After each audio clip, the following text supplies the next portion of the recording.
Welcome back to GhoulLight Radio, where the line between myth and memory is a little too thin for comfort.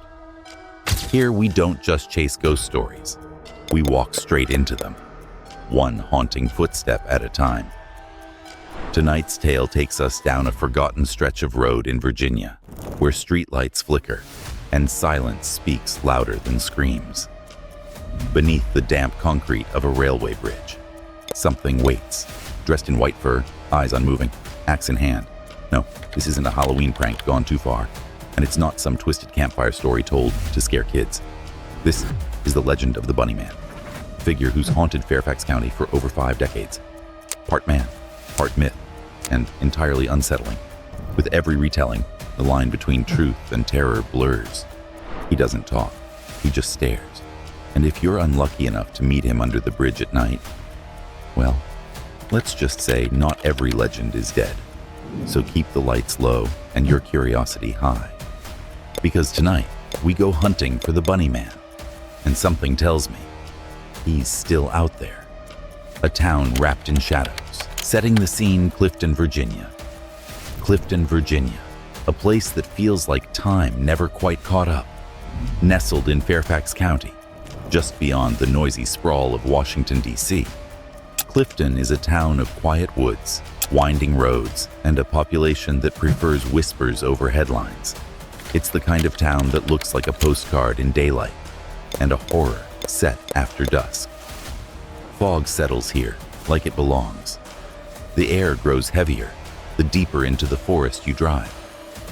Just off Colchester Road, past the rustle of branches and a crooked warning sign, stands an old railway overpass. Cold concrete arches, stained by decades of rain, moss, and something unspoken.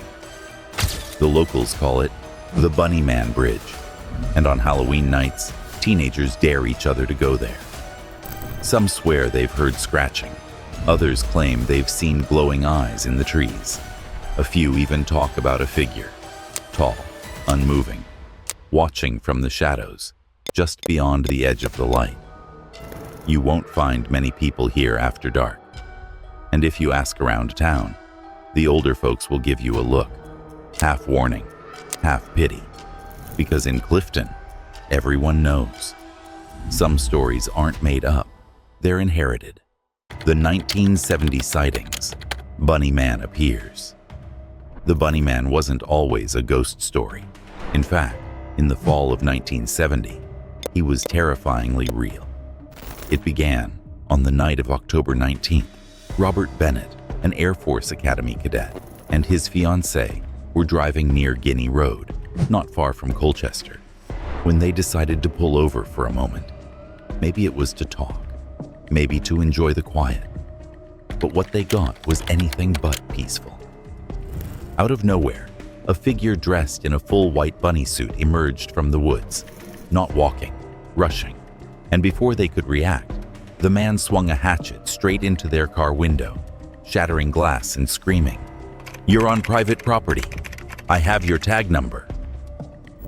Just as quickly as he appeared, the man in the bunny suit vanished into the trees.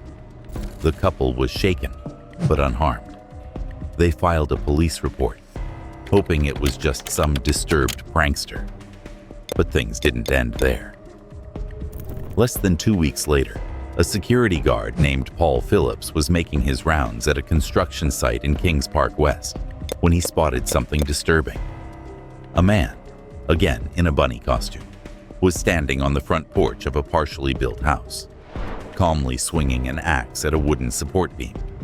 Phillips confronted him, but the man simply cursed, threatened him, and walked away into the woods. Both incidents were officially reported. The media picked up the stories, and suddenly, Fairfax County had a problem no one could quite explain. A mysterious, violent figure dressed like a children's mascot, behaving like a predator. And with that, the Bunny Man wasn't just seen, he was born. From news to nightmare, media hype, and community fear. At first, the headlines seemed too absurd to be taken seriously. "Man in bunny suit attacks car with hatchet" was printed across the pages of the Washington Post and picked up by other local outlets in October 1970. Readers laughed. Radio hosts cracked jokes. A man in a rabbit costume with a weapon? It sounded like a rejected horror skit or a drug-induced prank gone sideways. But when a second report surfaced, also involving a man in a bunny suit, this time threatening a security guard with an axe, the laughter started to die out. Local television picked up the story, and suddenly, the Bunny Man became a household name in Fairfax County. Parents warned their children. Teens dared each other to visit Guinea Road, and in the shadows, the legend began to mutate. The figure in the bunny suit wasn't just an attacker anymore. He became something more, something darker. Rumors of slashed car tires, mutilated animals, and unsettling whispers in the woods began to circulate. Whether those stories were based on actual events or just hysteria is still debated.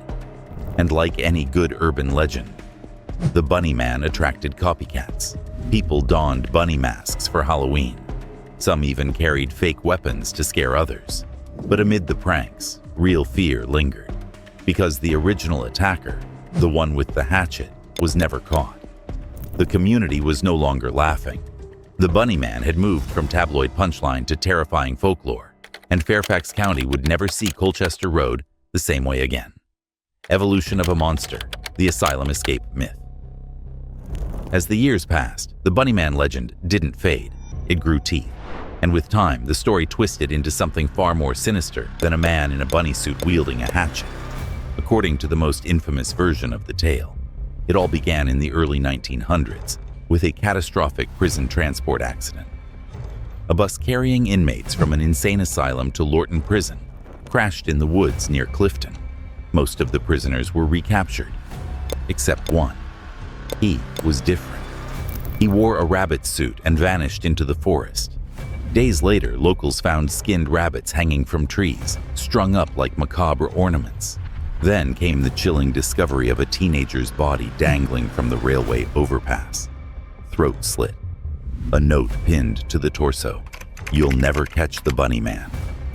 It was the kind of tale made for campfires and dare games. A ghost story wrapped in blood and madness. The overpass on Colchester Road became a pilgrimage site for thrill seekers, especially around Halloween. The term Bunny Man Bridge entered local vernacular, but here's the twist. It's all fiction. No asylum ever existed in that region.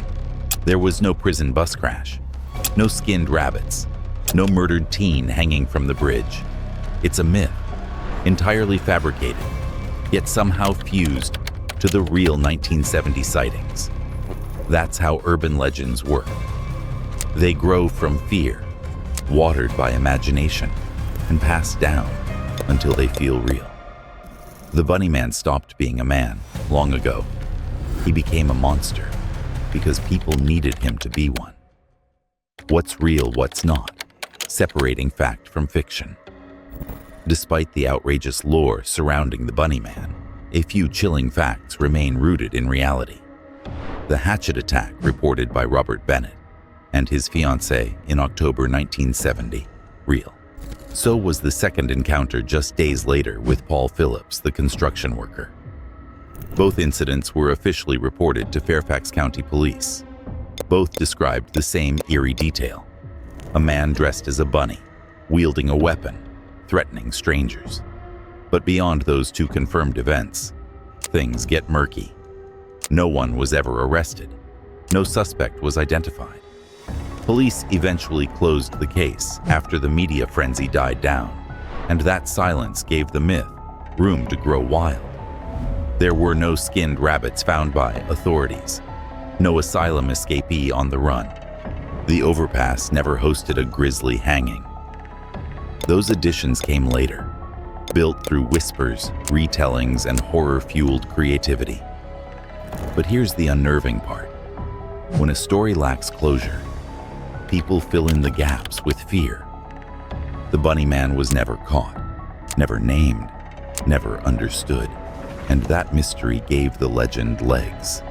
Because in the absence of truth, imagination takes over, and sometimes The unknown is far more terrifying than any monster you can see. The bridge. Today, fear never dies. Even now, more than 50 years after the original sightings, the Bunnyman Bridge remains a magnet for curiosity, fear, and thrill seekers.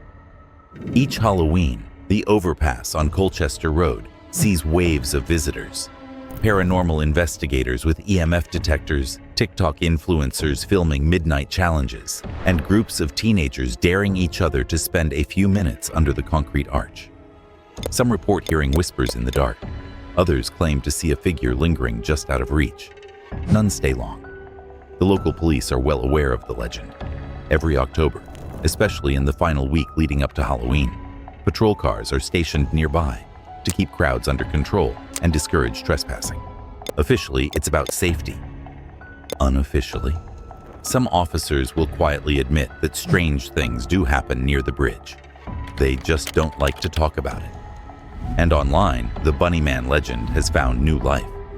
Videos labeled, "I saw him," or "Real Bunnyman footage," rack up hundreds of thousands of views. Reddit threads dissect sightings. Urban explorers post photos of rusted hatchets and graffiti-scrawled warnings. He's still here. Because whether it's folklore or fact, one thing's for certain: the Bunnyman never really left. So, if you ever find yourself driving through Fairfax County and your GPS leads you to an old concrete bridge along Colchester Road, do yourself a favor. Don't stop. Don't get out. And whatever you do, don't look too long into the shadows, because the moment you see the Bunnyman, he's already seen you. This has been GhoulLight Radio, where the monsters are real, and the truth is always stranger than fiction. Sleep tight, and remember, legends may fade, but the ones in masks, they never go away. They just wait for someone new.